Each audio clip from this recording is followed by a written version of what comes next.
President Donald ট্রাম্পকে যখন জিজ্ঞেস করা হয়েছিল, উনি মনে হয় ওই কুর্দিদের ব্যবহার করার ক্ষেত্রে ওইরকম আগ্রহী না, এরকম একটা কথা বলছিলেন। আম এইটা একটা, তো এখনো মানে ওই ধরনের সম্ভাবনা দেখা যাচ্ছে না আরকি। তবে আবার ওই যে আমরা যেটা বলছিলাম যে বাহরাইনে যে তখন আমরা যখন শিয়া পপুলেশন অন্য দেশগুলাতে কেমন শিয়া পপুলেশন আছে এটা নিয়ে কথা বলতেছিলাম।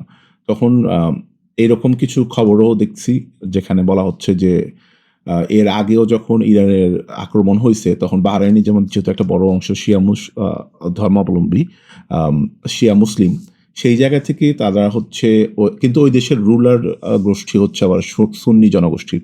সো তাদের মধ্যে একটা ইন্টারনাল কনফ্লিক্ট লেগে যাওয়ার সম্ভাবনা তৈরি হয়। তো এইবারও কি ওই ধরনের আবার অন্যান্য রাষ্ট্রগুলাতে, আশেপাশের রাষ্ট্রগুলাতে এই ধরনের যে অঞ্চলগুলাতে, যে রাষ্ট্রগুলাতে শিয়া সংখ্যা বেশি, সেই দেশগুলাতে সরকারের সাথে আবার একটা কনফ্লিক্টের সম্ভাবনা মানে উড়ায় দেওয়া যায় না। যে যুদ্ধ যদি এরকম আরো চলে যে এখন যেকোনো এক পক্ষ যদি এমন করে টার্গেট করে কিছু একটা করার চেষ্টা করে, যেকোনো পক্ষই মনে হয় করার সুযোগ আছে।